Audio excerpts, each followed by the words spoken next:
बड़े बड़े संतों ने इस बात की पुष्टि की कि श्रीमद् भागवत जी के 12 स्कंद का यदि दर्शन करें तो ऐसा लगेगा श्रीनाथ जी खड़े हैं क्या। श्रीनाथ जी का जो स्वरूप है, ऊर्ध्वबाहु, एक भुजा ऊपर दूसरी कटी पर,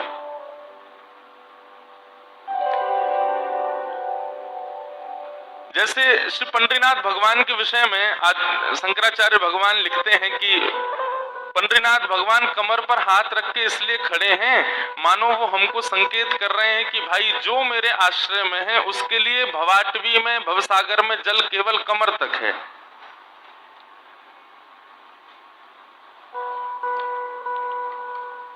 श्रीनाथ जी का जब दर्शन करते हैं तो श्रीनाथ जी के दर्शन में एक भुजा कमर पर दूसरी ऊपर है,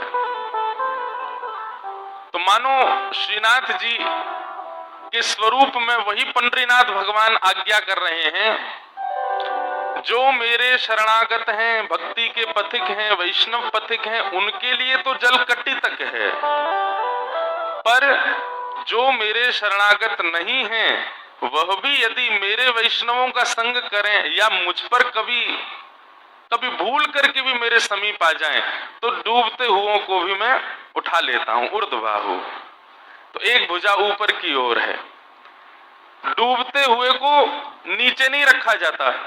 अब तो यहाँ गोदावरी जी में नहा के डूबना तैरना सब उसकी बड़ी गहरी व्याख्या हम कर सकते हैं और उस विषय पे तो पूरी अब हमारे पंडित जी लोगों तो पीएचडी कर देंगे अब तैरने पर लेकिन श्रीनाथ जी का दर्शन जब करते हैं तो भाव आता है। श्री पंडरीनाथ भगवान कह रहे हैं वैष्णवों के लिए इतना जल, पर वही पंडरीनाथ जी श्रीनाथ जी के रूप में कह रहे हैं वैष्णवों के लिए तो इतना ही है, एक भुजा कमर पर है, और दूसरे भाव से कह रहे हैं जो मेरी शरण ग्रहण कर लेते हैं, वैष्णव नहीं है, उनके लिए गहराई तो है पर वो डरे ना, उनको मैं ऐसे भुजा में उठा लूंगा, उनको डूबने नहीं दूंगा। इसलिए ठाकुर जी का ये ऐसा स्वरूप, ये प्रेरणा अभी अभी पंडरीनाथ भगवान का भाव जान के श्रीनाथ जी के रूप में ऐसा भाव आया है। ठाकुर जी ऐसा अनुग्रह कर रहे हैं। तो श्रीमद् भागवत में 12 स्कंद हैं। श्रीमद् भागवत का जो पहला स्कंद है वो ठाकुर जी का दायना चरण है। सब लोग दर्शन करते रहना। श्रीमद् भागवत का प्रथम स्कंद ठाकुर जी का दाया चरण, श्रीमद् भागवत जी का दूसरा स्कंद भगवान का बाया चरण। ये दोनों चरण हो गए प्रथम और द्वितीय। उसके बाद तृतीय स्कंद जो है ये भगवान की नाभि है। चतुर्थ स्कंद भगवान का उदर है। पंचम स्कंद भगवान का वक्ष है। षष्ठ स्कंद भगवान का दाहिनी भुजा। सप्तम स्कंद भगवान की बाईं भुजा। अष्टम स्कंद भगवान का कंठ। नवम स्कंद भगवान का वक्ष का ऊपरी भाग। और दसम स्कंद भगवान का हृदय। दसम स्कंद भगवान का हृदय। एकादश स्कंद भगवान का ललाट और 12 स्कंद ये भगवान की उठी हुई भुजा, एक भुजा। इस प्रकार ठाकुर जी के दसम स्कंद 12 स्कंद चरण से लेकर के और ऊर्ध्वबाहु भुजा तक ऐसा दर्शन कराते हैं। श्रीनाथ जी ही मानो 12 स्कंद में खड़े हैं। इन सब स्कंदों के नाम भी उसी रूप से ही हैं। जिस प्रकार प्रथम और द्वितीय स्कंद चरण हैं, यानी कि आश्रय दिलाने वाले प्रथम द्वितीय स्कंद हैं। जब उनका श्रवण करते हैं तब आश्रय की इच्छा प्रकट होती है कि अब शरणागति ले लें। इसी प्रकार ठाकुर जी का प्रत्येक स्कंद ही श्रीमद् भागवत के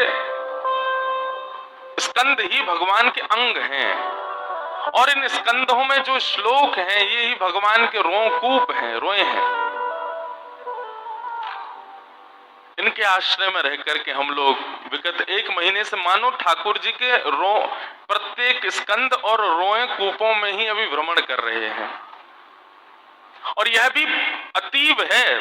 कई विषय भी अभी भी जल्दी जल्दी कहे हैं, यदि उनका और विस्तार करें तो वो और बृहद। अब भूगोल खगोल का वर्णन हमने तो ऐसी सुना दी है। भूगोल खगोल, भूगोल यानी कि पृथ्वी, खगोल माने आकाश। अब पृथ्वी कैसी है? पृथ्वी में 7 द्वीप हैं, 7 समुद्र हैं, 9 वर्ष हैं, अनेक मनवंतर हैं। उन 9 वर्षों की व्याख्या, उन 9 द्वीपों की व्याख्या, 7 द्वीपों की व्याख्या, 7 समुद्रों की व्याख्या, इतना विस्तृत है भागवत में विषय। अभी भी हम लोग एक प्रकार से बहुत सूक्ष्मता कहते हुए चल रहे हैं, अभी भी विस्तार नहीं किया है विषय का। तो ऐसी श्रीमद् भागवत जी, जिनके आज हम हृदय का दर्शन कर रहे हैं। बंधुओं,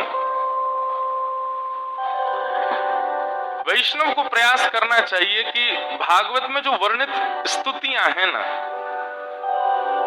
जो नित्य भागवत सुनने वाले श्रोता हैं, वो प्रयास करें कि अब ठाकुर जी के जो स्तुति प्रकरण हैं भागवत में, या गीत हैं, जैसे गोपी गीत है, रुद्र गीत है, युगल गीत है, वेणु गीत है, इन सबका पाठ किया करे और उनके भाव समझ करके ठाकुर जी के सन्मुख उन्हीं भावों को प्रस्तुत किया करे। क्योंकि नित्य भागवत सुनने वाली की स्थिति थोड़ी ऊंची हो चुकी है, तो उसको ये प्रयास करना चाहिए। और देखिए, पाठ का मतलब हिंदी अनुवाद पढ़ना नहीं होता। ये लोग कहते हैं भागवत जी का पाठ करते हैं, पर वो पाठ के रूप में हिंदी अनुवाद पढ़ते हैं। हिंदी अनुवाद नहीं। हिंदी अनुवाद पढ़ने का मतलब क्या हुआ? आप सब्जी नहीं खा रहे हो, सब्जी को ही भिन्न भिन्न करके सामने परोस रहे हो। हमने कहा घिया की सब्जी ले आओ, तो आपने एक घिया रख दिया, फिर उसके साथ में टमाटर रख दिया, उसके साथ नींबू रख दिया, नमक अलग रख दिया, मिर्च अलग रख दी, मसाले अलग रख दिए। लीजिए महाराज जी, ये पूरी सब्जी की सामग्री है। आपने व्याख्या क्यों रख दी हमारे सामने? इसको बना करके सिद्ध करके लाओ ना। श्लोक सिद्ध है और अनुवाद जो है वो उसका प्रकरण बता रहे हैं कैसे ये सिद्ध हुआ। तो हिंदी अनुवाद पढ़ने से काम नहीं चलेगा, आपको संस्कृत पाठ ही करना पड़ेगा। आप कहेंगे उसके लिए क्या करें? बहुत ध्यान से सुनिएगा, एक बात बताएं हम। कभी भी भागवत जी हो या भगवत गीता हो या जो भी ग्रंथ आप पढ़ते हैं, यहाँ ज्ञानेश्वरी हैं, आदि आदि जो भी भाव हैं, उनको भाषा समझ करके तो कभी मत पढ़िए। आप भाषा समझ करके जब पढ़ते हैं तो भेद बुद्धि आती है, और भेद बुद्धि आती है उसमें फिर भाषा प्रधान होती है, विषय प्रधान नहीं होता। इसलिए क्या करें? अनुवाद पढ़ करके समझ लीजिए और फिर किसी वक्ता की कथा में सुन लीजिए। सुन करके वो भाव पुष्ट हो गया, भाव समझ आ गया। भाव समझ करके अब गोपियां गोपी गीत गा रही हैं। कहां बैठी हैं? यमुना के तट पर बैठी हैं। ठाकुर जी अंतर ध्यान हो गए, किशोरी जी के चरणों में प्रार्थना गोपियां कर रही हैं। विरह व्याकुल अपने घर परिवार आदि सबका त्याग करके गोपियां अर्धरात्रि में आई हैं। ये स्थिति है उनकी, उस स्थिति का चिंतन करो। कितनी व्याकुल विरह में आतुर हैं गोपियां, उस व्याकुल विरहता का अनुभव करो। और उसके बाद कृष्ण मुझे मिले इस कामना से गोपी गीत गाना प्रारंभ करो। आप जैसे ही पढ़ना प्रारंभ करेंगे, विश्वास मानिए, जब आप भाव प्रधान मान करके और स्थिति प्रधान हृदय में धारण करके उस विषय को पढ़ना प्रारंभ करेंगे, अपने आप आपको वो कंठस्थ होता जाएगा, उसके और नवीनतम भाव आने लग जाएंगे। भाषा मान करके पढ़ेंगे तो भाषा तो फिर शब्द है वो शब्द यदि रहेगा, शब्द यदि मानेंगे तो शब्द फिर शब्द के रूप में ही परिलक्षित होगा, उससे अतिरिक्त नहीं जा पाओगे आप। ऐसे ही हमारे रसिक जनों की पद हैं, वो पद पढ़ते समय आपको शब्द पर ध्यान नहीं देना है कि पद में शब्द क्या लिखा है। वो शब्द लिखा है, चिंतन करो उसका भाव क्या है। कल हमने एक पद गाया था, ठाकुर जी किशोरी जी से पूछ रहे हैं, लाडली जी मैं आपको कैसा लगता हूं?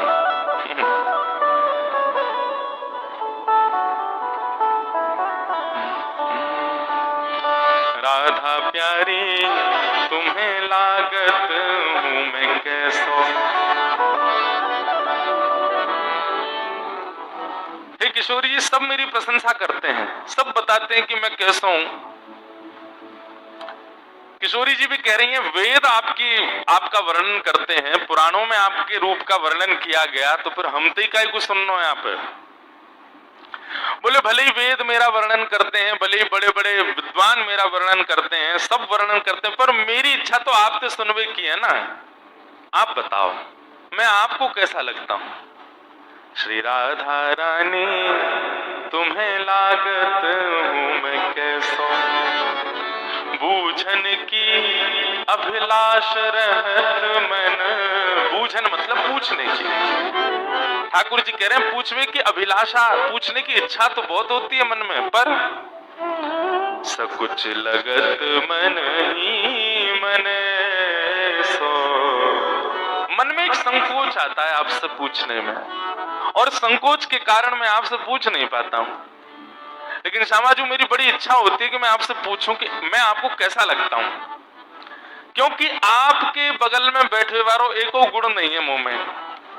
आप इतनी सुंदर हैं, आप ऐसी तप्त कांचन गौरांगी। महाराज एक जगह वर्णन आता है कि जब ठाकुर जी और किशोरी जी दोनों लुक्का छुपी, हमारे यहाँ उसको दुबका धाई बोलते हैं, आपके महाराष्ट्र में क्या बोलते हैं,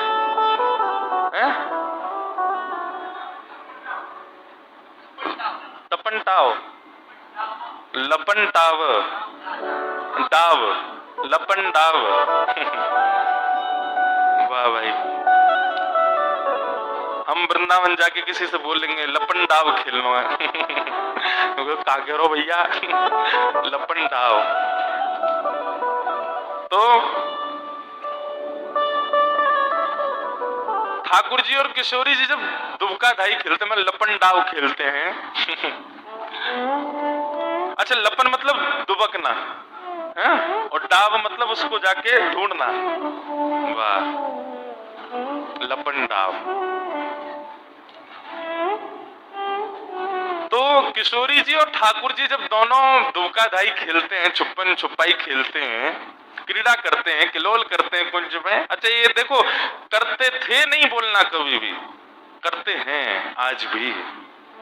वृंदावन में आज भी लीला चल रही है ठाकुर जी की। आज भी ठाकुर जी अनुग्रह करते हैं तो किसी को अनुभव होता है। इतने संत काय को पड़े वृंदावन में, भजन करते हैं, 24 घंटा लगे रहते हैं महाराज माला फेरने। साधु वेश धारण करके वृंदावन में विचरण कर रहे हैं, 3-3 परिक्रमा दिन भर लगा रहे हैं। काय के लिए, किसके लिए व्यक्ति रह रहा है? व्यक्ति महास्वार्थी है भैया। ये तन जो हमको मिला है ना, शरीर, इससे ज्यादा स्वार्थी जीवन में संसार में कोई नहीं है। ये निस्वार्थ भाव से कहीं रह रहा है तो निश्चित ही है कि वहां कुछ तो है।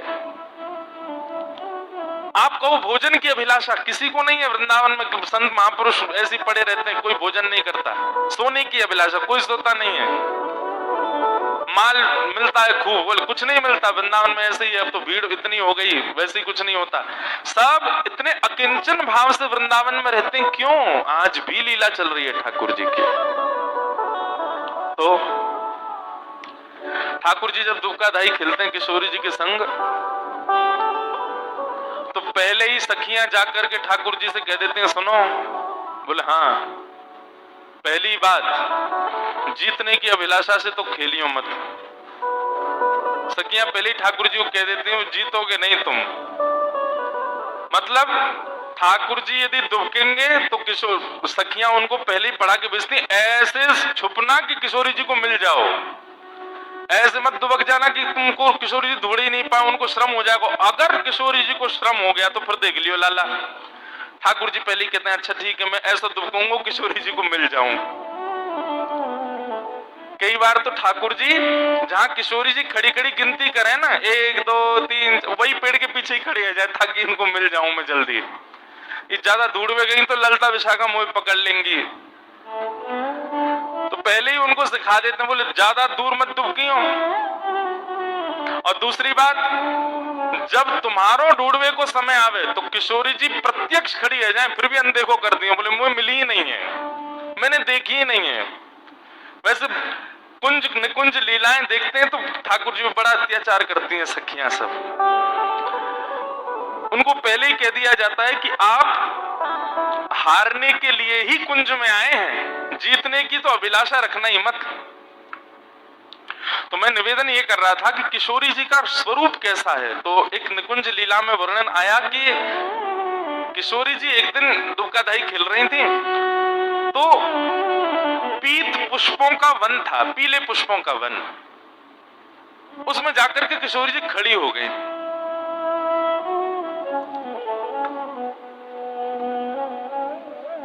संभवतः उस दिन ठाकुर जी नील वर्ण की पोशाक पहन के आए थे और किशोरी जी पीत वर्ण की पोशाक। तो कई बार क्या होता है कि सूर्य के प्रकाश से जो वस्तु होती है उसका प्रकाश हम पर पड़ता है। जैसे सफेद मार्बल हो, सूर्य का प्रकाश हो तो अनायास आपके ऊपर भी सफेदी आती है। तो सूर्य के प्रकाश से पीत पुष्पों के प्रकाश किशोरी जी पे पड़ने लगा और ऐसा प्रकाश पड़ा कि ठाकुर जी सामने खड़े हैं, फिर भी किशोरी जी उनको दिखी नहीं, वो पुष्प जैसी ही हो गई, उनका वर्ण वैसा ही हो गया। ठाकुर जी बोले मैं ऐसा करूंगा, लेकिन ठाकुर जी ये भूल जाएं कि मैं तो सांवरा हूं, कितनों प्रकाश कर लो कारो कारो अलग ही दिखूंगा। किशोरी जी का स्वरूप ऐसा है, गौर वर्णा है, तप्त कांचन गौरांगी हैं। वो जिस स्थान पर जाती है वहां का रंग उनके ऊपर आ जाता है। पर ठाकुर जी तो गहरे रंग के, सांवरे रंग के, बेचारे जहां जहां वहीं पकड़ लिए जाएं। बस एक ही जगह है जहां ठाकुर जी पकड़े नहीं जा सकते, अमावस्या की रात्रि। वहां में तो ठाकुर जी तभी मिलेंगे जब हंसेंगे, जब दांत दिखे तब पता चलो ओ ये खड़ो का नहीं आए। नहीं तो ठाकुर जी तो अंधियारी रात में खो जाएं, मिले ही ना। एक पद में गाया करता हूं ना, ठाकुर जी किशोरी जी के पास एक दिन दर्पण लेके आए। अच्छा, ठाकुर जी सब जगह अपने मान की इच्छा नहीं रखते, पर किशोरी जी नेक बड़ाई करने मेरी या के लिए ठाकुर जी पूरे दिन घूमते रहे। अब यहाँ पे इस पद में कह रहे हैं राधा प्यारी तुम्हें लागत हूं मैं कैसो। ऐसा ही एक पद सूरदास जी का है, उसमें ठाकुर जी कहते हैं हे श्यामाजू नेक दर्पण में देख के तो बताओ हम दोनों में सुंदर कौन है। तेरो मुख नीको की मेरो राधे प्यारी, तेरो मुख नीको की मेरो राधे प्यारी। दर्शन करो। वैसे तो सुना होगा ये पद आपने, पर कितना सुंदर भाव है। ठाकुर जी दर्पण लेकर के बैठे हैं, किशोरी जी ठाकुर जी दोनों बैठे हैं और बैठ करके दर्पण में अपना मुख देख रहे हैं। और ठाकुर जी कह रहे हैं किशोरी जी नीको मतलब अच्छो, तेरो मुख नीको की मेरो श्यामा प्यारी, तेरो मुख नीको की मेरो श्यामा प्यारी। महाराज जी अब कथा का रुख वृंदावन को मुड़ गया है। अब 3 दिन 4 दिन 3 दिन की रह गई ना, तो अपने आप ही अब ब्रज भाव से ही चल रहे हैं हम। अब आज गोपियों ने आके गोपी गीत और गा दिया है, तो अब लहर वृंदावन की ओर चल दी है, इसमें मेरा वश नहीं है। तेरो मुख नीको की मेरो श्यामा प्यारी, तेरो मुख नीको की मेरो श्यामा प्यारी। दर्पण ले बैठो मृग नैनी, दर्पण ले बैठो मृग नैनी।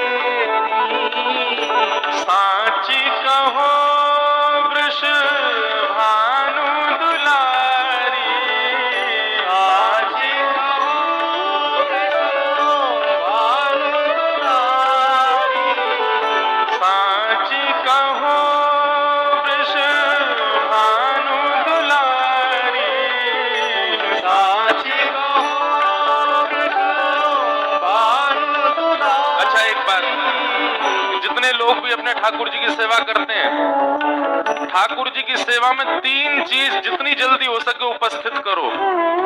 सबसे पहली तो आरसी, दर्पण लेके आओ। दूसरी वस्तु है जल झारी, ठाकुर जी को जल पिलावे के काजे एक झारी। और तीसरी वस्तु है बंटा, यानी कि कह दो ठाकुर जी का एक टिफिन बॉक्स। आपकी क्षमता, आपके लाल जी की इच्छा हो तो बढ़िया सुंदर चांदी की वस्तुएं रखो तीनों। और ये तीनों किस भाव से रखने हैं? ठाकुर जी का श्रृंगार करने के बाद में आरसी जरूर दिखानी चाहिए। हमारे ब्रज के भाव में तो ऐसा है कि ठाकुर जी का जो विग्रह है ना वो श्री कृष्ण है, और ठाकुर जी का जो श्रृंगार है वो श्री किशोरी जी है। तो ठाकुर जी आरसी इसलिए नहीं देखते कि मुझे दिखाओ मैं कैसा लग रहा हूँ, ठाकुर जी आरसी इसलिए देखते हैं कि नहीं दिखाओ तो सही आज श्री जी कितनी आई है मेरे ऊपर, आज किशोरी जी ने कितनी कृपा करी है मेरे ऊपर। तो इसलिए ठाकुर जी को आरसी दिखाई जाती है। और आरसी भी दिखाते कैसे? पहले ठाकुर जी को दिखाओ और फिर ठाकुर जी को दिखाने के बाद में आरसी दूर करके उस आरसी को अपनी ओर करके उसमें ठाकुर जी को ही देखो। तो उसका भाव ऐसा कि पहले ठाकुर जी को दिखाओ, फिर ठाकुर जी कहते हैं मोए तो मैं बढ़िया लग रहा हूँ, तू देख के बता मैं कैसा लग रहा हूँ। तो फिर अपनी ओर देख के ऐसे देखा जाता है, बोला हाँ बढ़िया लग रहे हो लाल जी, अच्छा ठीक है बढ़िया लग रहा हूँ तो मेरी आरती करते चलो, मुझे नजर नहीं लग जाए कोई की।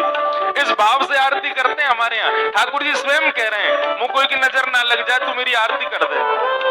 और विशेष उत्सवों में तो ऐसा है कि आरती से पहले भी शीशा दिखाओ और फिर आरती करके फिर ठाकुर जी कहना एक बार और दिखा दे कैसा लग रहा हूँ। अब हमें तो कहते हैं कैसा लग रहा हूँ, लेकिन लाल जी की लोभ ये रहता है कि मुझे ये दिखाओ श्री जी कितनी पधारी है मेरे ऊपर, स्थिर नहीं है, आवाज गूंज रही है। इसलिए आरसी सबसे पहली वस्तु रखो। दूसरी रखो जल झारी। ठाकुर जी की जल की झारी निश्चित होनी चाहिए। भाई जैसे हमें प्यास लगे ऐसे ठाकुर जी को भी प्यास लगे। और जल झारी में जल भरते समय यमुना जी का आवाहन करो, हे यमुना मैया आप मेरे लाला की प्यास बुझाइयो, सदा या झारी जी में विराजो। और वैसे तो पुष्टि मार्ग के भाव से ऐसा है कि जल झारी जी को लाल कपड़े में ढक, मतलब यमुना जी है ना बहू है तो उनको चुनरी उड़ा करके रखते हैं, तो जल झारी। और तीसरी वस्तु बंटा भोग। ठाकुर जी तो तैयार करके आप तो चले गए, पूरे दिन बेचारे बैठे हुए हैं और उनको भूख लगे प्यास लगे क्या करें, तो बंटा से कुछ ना कुछ खाते रहेंगे। इसलिए तीन सामग्री ठाकुर जी के संग सदैव रहनी चाहिए। छोटी सी आरसी रखो, एक झारी रखो और एक बंटा जी रखो।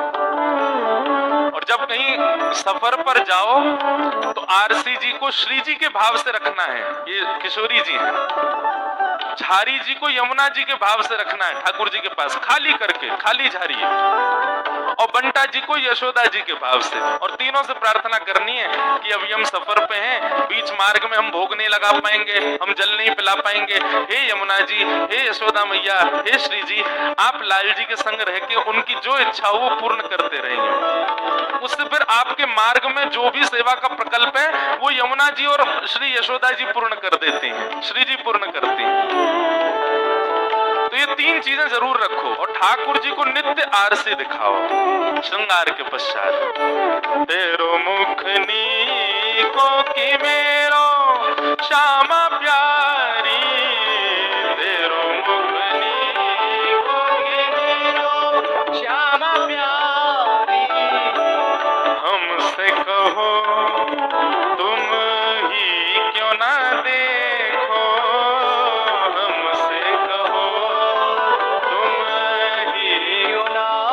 किशोरी जी कह रही हैं हमसे क्या पूछ रहे हो, आप खुद ही देखो, खुद देखो आरसी में कैसे लग रहे हो। हमसे कहो तुम ही क्यों ना देखो, हमसे कहो तुम ही क्यों ना देखो, हम गोरी तुम श्याम बिहारी,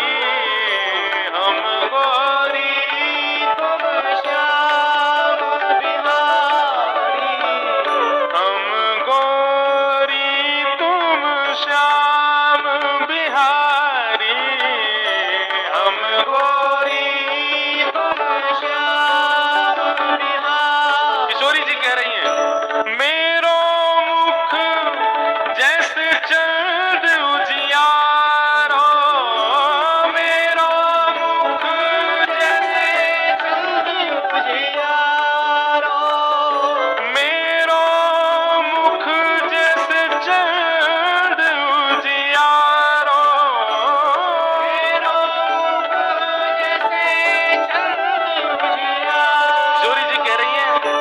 में बतावे वाली कहा बात है।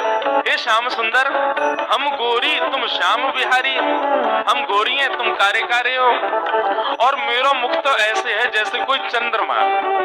किशोरी जी ने कितरा के कह रही है मेरा रूप तो ऐसा जैसे कोई चंद्रमा।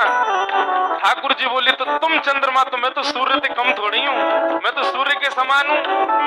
किशोरी जी बोली हम बे सूर्य हो आप, तो फिर कहा लगूं मैं। किशोरी जी कह रही हैं मेरो मुख जैसे चंद उजियारो, मेरो मुख जैसे चंद उजियारो, तुमरो मुख जैसे रैन धियारी, तुमरो मुख जैसे रैन धियारी, तेरो मुख नीको कि मेरो श्यामा प्यारी, तेरो मुख नीको कि मेरो श्यामा प्यारी, तेरो मुख नीको कि मेरो राधे प्यारी, तेरो मुख नीको कि मेरो राधे प्यारी। प्रेम का एक स्वरूप होता है कि प्रेमी कितना भी अच्छा करे फिर भी उसको चिढ़ाया जाता है, उसकी प्रशंसा नहीं की जाती है। वो रूठ जाए, वो चिढ़ जाए, पूरा प्रयास किया जाता है। और जिससे प्रेम नहीं होता ना, वो कुछ ना करे उसकी भी प्रशंसा बहुत होती है। अरे वाह, अरे आपने किया, अरे बहुत बढ़िया बना, ये बहुत अच्छा किया आपने, ये तो आपने कमाल ही कर दिया महाराज, आपसे बढ़िया कौन करे। इसीलिए बंगला में कहते हैं अति भक्ति चोरे लक्षण। कोई ज्यादा प्रशंसा करे तो समझ जाना कि ये गलत बोल रहा है। लेकिन प्रेम का स्वरूप होता है कि प्रेमी जल्दी प्रसन्नता नहीं करता, वो तो थोड़ी बहुत देर खींचता है आपके भावों को, आपको थोड़ा चिढ़ाएगा, आपको तो ऐसे ही ठाकुर जी पूर्ण प्रयास करते हैं श्री जी को प्रसन्न करने का, और श्री जी पूर्ण प्रयास करती हैं कि चिढ़ जाएं कैसे भी। क्यों? लाल जी का स्वरूप ऐसा है कि जब वो रूठ के बैठते हैं तो बड़े प्यारे लगते हैं। और किशोरी जी को रूठे हुए ठाकुर जी बस एक क्षण के लिए रूठे, वो दर्शन करके फिर उनको मनावे में बड़ा सुख मिले। किशोरी जी ने कह दी हमारा मुख तो ऐसा जैसे चंद्रमा को उजियारो, और तुम्हारा मुख ऐसा जैसे अमावस्या की रात्रि। ठाकुर जी ने आरसी रखी कोने और कमर करके बैठ गए, मुंह फुला के बैठ गए। अब श्याम सुंदर के यार मान भाव को देख करके किशोरी जी बड़ी प्रसन्न है रही। थोड़ी नेक नीचे उतर के बैठी हैं और बार बार थोड़ी पे हाथ रख के अपनी ओर कर रही हैं। लाल जी नहीं नहीं हमसे बात मत करो, आप तो हमसे साक्षात अमावस्या की रात्रि कह दी और खुद बनी रहो पूर्णिमा की चंद्रमा। लेकिन श्री जी एक बात याद रखियो, ये पूर्णिमा को चंद्रमा कितना सुंदर हो ये दिखे तब ये जब अंधेरो होगो, अंधेरो ना होवे तो ये चंद्रमा कोई ना पूछे। हे श्यामाजू आप कितनी सुंदर सही, पर आपकी पूंछ यही मारे क्योंकि मैं बगल में बैठो रहूं आपके, अगर मैं नहीं हूं तो कोई ना पूछेगा। ठाकुर जी भी ऐसे बोल गए। श्री जी बोली हाँ हाँ आप ही बलवान हो, आप ही सर्वश्रेष्ठ हो, अब नाराज मत हो, ऐसे ऐसे रूठ क्यों रहे हो आप। ठाकुर जी कह रहे ना ना मुझे बढ़िया ना लगो, आपने ऐसे क्यों कहे। तब श्री जी मना रही हैं ठाकुर जी को। कितने सुंदर भाव। बंधुओं संसार में प्रेम है ही नहीं, प्रेम का दर्शन करना है तो ठाकुर जी की निकुंज लीला का दर्शन करो, इसको प्रेम कहते हैं। किशोरी जी कह रही हैं तेरो नयन में मोटो मोटो कजरा, तेरो नयन में मोटो मोटो कजरा, तेरो नयन में मोटो मोटो कजरा, तेरो नयन में मोटो मोटो कजरा। हे लालजू देखो यशोदा मैया कैसो मोटो मोटो काजर लगा के भेजे आप। एक तो आपकी आंख इतनी सुंदर, ऊपर से ऐसे मोटो मोटो काजर लगा के आमे। कौन ना आपके या रूप को देख करके लालायित होगो आपसे मिलवे को। लेकिन श्याम सुंदर ने एक मेरी ओर देखी हो, ठाकुर जी देखने लगे तुमको मेरे नेत्रन में काजर दिखाई दे रहा है। ठाकुर जी बोले हाँ दिख तो रहा है, लेकिन आप स्पर्श करके देखो मेरे नेत्रन में काजल नहीं है। श्री जी कह रही हैं क्यों? तो फिर ये दिख कहाँ रहा है? बोले ये काजर नहीं है, मेरे नैनन में तो श्याम सुंदर ही बैठे हैं, ये कृष्ण ही बैठो है। आप मेरे नेत्रन के काजल हो, या हमारे मुंह को कोई आवश्यकता थोड़ी है। हमरे नयन में तुम बनवारी, हमरे नयन में तुम बनवारी, हमरे नयन में तुम बनवारी, हमरे नयन में तुम बनवारी। और तुम तो नख पे गिरिवर धारो,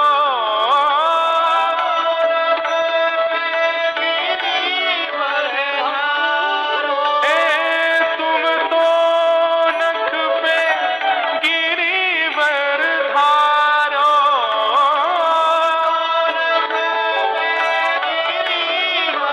पर हम उर्धार रहे गिरधारी, हम उर्धार रहे गिरधारी। हे श्याम सुंदर, आपने तो अपने बाम हस्त की कन्नी उंगली पे गिरिराज जी उठाए, पर आपसे ज्यादा बलवान तो मैं हूं। ठाकुर जी बोले आप कैसे बलवान? बोले आपने तो केवल गिरिराज जी उठाए हैं, और मैंने तो गिरवर धारी अपने चित्त में धारण कर रखो है, तो मैं बलवान हूं ना ज्यादा। हम उर्धार रहे गिरधारी, हम उर्धार रहे गिरधारी, तेरो मुख नीको की मेरो राधे प्यारी, तेरो मुख नीको की मेरो राधे प्यारी। सूरदास या छवि की शोभा, सूरदास या छवि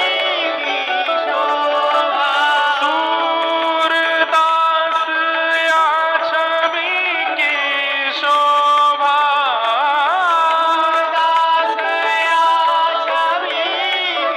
शोभा, इन नैनन सो टरत न तारी, इन नैनन सो टरत न तारी, तेरो मुख नीको की मेरो राधे प्यारी, तेरो मुख नीको की मेरो राधे प्यारी, हाँ मेरो राधे प्यारी, हाँ मेरो राधे प्यारी, मेरो श्यामा प्यारी, हाँ मेरो श्यामा प्यारी, मेरो राधे प्यारी, ओ मेरो राधे प्यारी।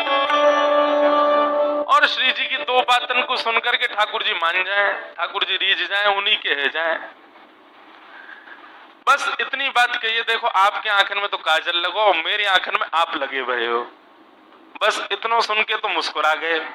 और अगली बात जब कही, बोले आपने गिरिराज जी धारण किए और हमने हृदय में आप धारण किए, यह सुन करके तो श्याम सुंदर चरणन में गिर गया। अरे श्री जी नहीं नहीं, आप ही सुंदर हो, आप ही पूर्णिमा, मैं ही अंधेरो हूं, मैं ही अमावस्या हूं। श्री जी कहे नेक में तो मान जाए, मान ठाकुर जी पर करनो आवे ही ना है। तो हमारी श्यामा जो बड़ी सुंदर है, श्री जी को स्वरूप कैसा है? तप्त कांचन गौरांगी, इतनी सुंदर है। तो ठाकुर जी आज श्री जी से कह रहे हैं, हे श्यामा जी आप इतनी सुंदर, मैं तो आपके बगल में बैठने के योग्य भी ना हूं, ना मेरा रूप इतना सुंदर, ना मेरे गुण, ना मेरा स्वभाव, फिर भी मेरे मन में एक कौतूहल होवे, हे राधा प्यारी तुम्हें लागत हूं मैं कैसो, आपको मैं कैसा लगता हूं? और बंधुओं ये सब लीला हमारे ब्रज के रसिक जनों के प्राण हैं। वो इस भाव को सोच करके करते हैं कि ये त्रिलोकीनाथ जगन्नाथ हैं, ये तीनों भुवनों के स्वामी हैं, लेकिन वृंदावन में आकर के कितने सहज हो जाते हैं ठाकुर जी। ऐसे लीला करते हैं जैसे कोई सामान्य व्यक्ति हो, और सामान्य व्यक्ति तो फिर भी काम लोलुप पे होकर के क्रिया करेगा, संसार के किसी विषय आसक्त होकर के। लेकिन यहाँ कोई विषय नहीं है, यहाँ कोई काम नहीं है, यहाँ कोई संसार का विषय नहीं है, ये विषय निवृत्ति लीलाएं हैं। बल्कि आप लोग विश्वास नहीं मानेंगे, इन लीलाओं का चिंतन करने वाले हमारे वृंदावन के बड़े बड़े साधु सन्यासी हैं, विरक्त हैं। वो कभी माताएं बहनों से नेत्र मिला तक के बात नहीं करते। ऐसे संत जन इन लीलाओं में रमे रहते हैं। कभी भी भूल करके भी इनमें काम का दर्शन मत करना, कोई इस लीला में किसी विषय का दर्शन मत करना, क्योंकि संसार के लोग श्री कृष्ण को कभी कभी विषयासक्त दिखा देते हैं। मुझे बहुत पीड़ा होती है वो देख करके, इसीलिए ये सब विषय मंच पर मैं नहीं बोलता। किशोरी जी से पूछ रहे हैं, आपको मैं कैसा लगूं? भोरोरी गिनत चतुर के भामिनी। हे श्यामाजू, एक बात सांची बताऊं, मैं वैसे बहुत भोरा हूं मैं, पर ये सबरी गोपी ने मुझ को चतुर चतुर बताए करके मेरी बदनामी कर दी है कि मैं बहुत चतुर हूं। पर श्यामाजू, मैं सांची बताऊं, मैं अपनी बड़ाई ना करूं, लेकिन मैं बहुत भोरा हूं। अपने ही बदन बखानो जैसा, जैसे मेरो बदन पूरा कोमल है ना, वैसा ही हूं मैं। हे श्यामाजू, पर मैं आपसे सुनना चाहूं, और बलि बलि जाऊं या वृंदावन की, वृंदावन हित रूप पे बलि जाऊं। क्यों? या वृंदावन ने मुझ पे बहुत बड़ी कृपा करी। श्री जी बोली, कैसे? बोले, तुम जो मिली मेरो भाग सो ऐसो। आप मुझ को या वृंदावन की कृपा से मिली, या हमारे यहाँ वृंदावन की बड़ी भलाइयां लाऊं मैं, या हमारे ठाकुर जी को बहुत प्रिय है वृंदावन, क्योंकि यही वृंदावन ने श्री जी से मिलवाया है ठाकुर जी को। श्री जी को इसलिए प्रिय क्योंकि यही वृंदावन ने ठाकुर जी से मिलवाया श्री जी को। प्रेम नगर है वृंदावन। ठाकुर जी की बात सुनकर के श्री जी उत्तर दे रहे हैं, हे श्याम सुंदर, प्रीतम तुम मेरे द्रगन बसत हो, प्रीतम तुम मेरे द्रगन बसत। हे श्याम सुंदर, बाहर की बात कछु भी हो, पर आप वास्तव में तो मेरे नेत्रन में विराजो। और कहा भोरे हुए के पूछत हो, ये भोरे होकर के जो आप पूछ रहे हो, चतुराई कर जो हसत हो, ये भोरे भारे बनकर के मुंह से पूछ रहे हो और चतुर बनकर के हंस रहे हो। आप सब जानो, क्योंकि आपको सब सच्चाई पता हो कि आप सदा मेरे द्रगन में बसे हो। लीजिए परखे स्वरूप आपनो, पुत्रिन में प्यारे तुम ही लसत हो। हे श्याम सुंदर, आपको ऐसा लग रहा है कि आप मेरे योग्य नहीं हो, मेरे नेत्रन में झांक करके देखो। मेरी पुत्रीन में जो काली माँ है ना, पुत्री कहते नेत्रों के बीच के हिस्से को, उन पुत्रियों में आप जब गौर से देखेंगे तो आपको कुछ और नहीं दिखेगा, आप ही दिखोगे, क्योंकि मेरे नेत्रन की पुत्री आप ही हो श्याम सुंदर। ये आपको वर्ण कारो होनो ये कोई दोष थोड़ी है, ये तो मेरे नेत्रन को श्रृंगार है। वृंदावन हित रूप बली गई, कुंज लड़ावत ही हुलसत हो। ठाकुर जी की भांति श्यामा जो भी वृंदावन की बलैया ले रही हैं। क्यों? बोले कुंज निकुंज यानी प्रकट किए हमारे आपकी लीला के लिए, या वृंदावन की बलि बलि जाओ। ऐसे श्यामा श्याम के परस्पर प्रेम भाव प्रकट होते हैं वृंदावन में। और बंधुओं, सखियां गोपियां क्या करती हैं? केवल और केवल अटारियों में और झाड़ियों में बैठ करके दोनों की प्रिय प्रेम चर्चा सुनती हैं और फिर उसी में ही रमी रहती हैं, उसी में ही दिनों दिन व्यतीत कर देती हैं। ऐसे वृंदावन के रस भाव हैं। तो श्रीमद् भागवत में एक से एक स्तुतियां हैं, श्रीमद् भागवत में एक से एक ज्ञान का प्रसंग है। लेकिन श्रीमद् भागवत का हृदय गोपी गीत को ही बताया गया, क्योंकि वहां प्रेमी श्री कृष्ण है, वहां ऐश्वर्यवंत कृष्ण नहीं है, वहां भगवंत श्री कृष्ण नहीं है, वहां पर ठाकुर जी के प्रभुत्व का वर्णन नहीं है, वहां ठाकुर जी के लीलामृत का, वहां उनके प्रेमामृत का वर्णन है। इसलिए उस प्रेमामृत के वर्णन वाले गोपी गीत को श्रीमद् भागवत का हृदय बताया गया। ठाकुर जी तो प्रेम स्वरूप ही, उसी में ही प्रिय लगते हैं। ऐसे श्री कृष्ण को हम बारंबार प्रणाम करते हैं, वंदन करते हैं। तो भगवान के 12 अंग ही श्रीमद् भागवत के 12 स्कंद हैं, और